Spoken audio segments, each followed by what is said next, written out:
Outro assunto fundamental que eu quero trazer para vocês aqui na essência do APH é a diferença entre princípios e preferências. E entender isso fará toda a diferença no seu estudo de atendimento pré-hospitalar. Princípios. Princípios, eles são imutáveis, universais, se aplica a toda a ocorrência.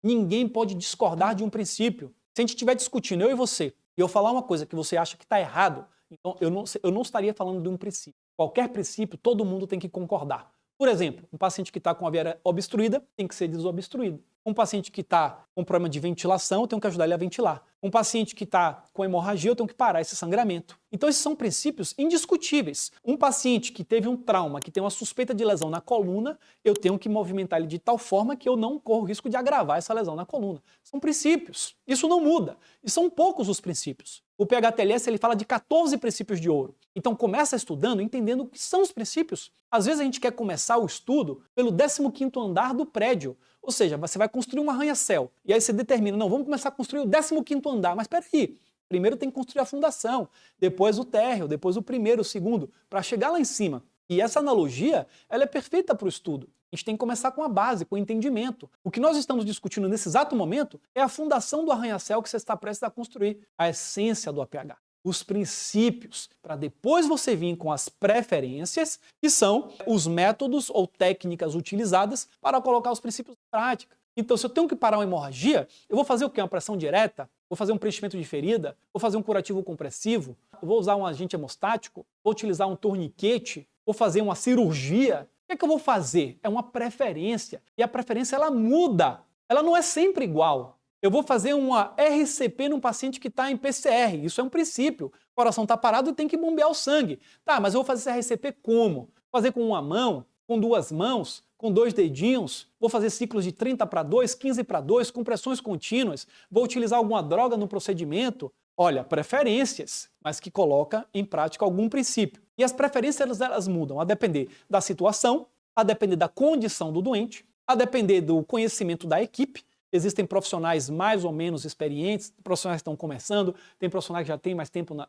estrada, tem profissionais de diferentes formações, isso também interfere.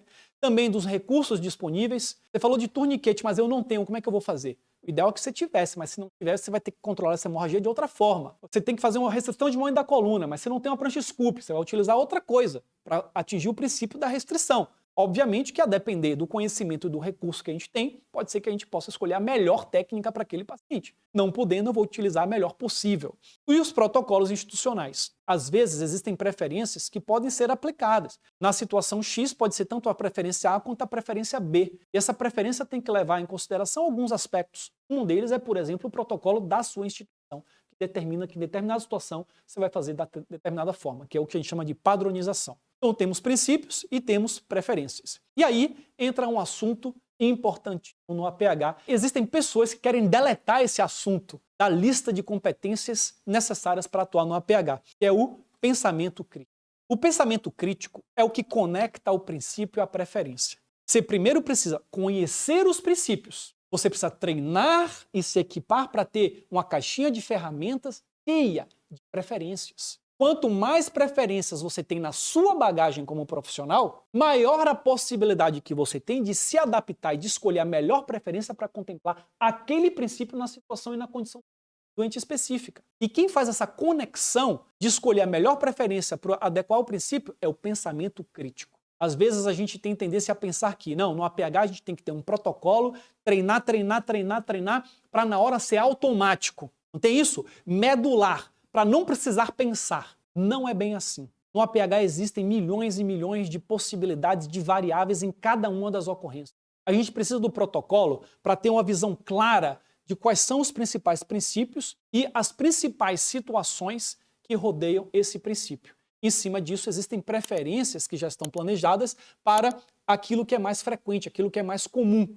Mas a depender da situação, você vai precisar utilizar o seu pensamento crítico para fazer uma leitura da cena, diagnosticar a necessidade e escolher o que fazer para contemplar aquele princípio. Por exemplo, você treinou, tirar um paciente na posição do motorista pela porta do motorista. Isso está lá no livro, você treinou bastante no curso, sabe fazer aquilo com perfeição. Mas de repente o carro está capotado e o paciente está lá dentro. Aí você não treinou essa. Ou de repente o passageiro é uma criança que está no banco traseiro, deitada no chão, e aí, de repente você não treinou aquela. E aí? Você vai ter que utilizar os seus conhecimentos, utilizar o seu pensamento crítico para atender aquela situação, respeitando os princípios. Pensamento crítico, ele é indissociável da atuação do ser humano no APH, mas que a gente precise de protocolos. Seu protocolo para evitar os erros, para dar uma direção para a gente ter menos chance de errar. O protocolo facilita o pensamento crítico. Ele diminui as alternativas para você poder pensar mais rápido e poder tomar sua decisão no tempo ideal.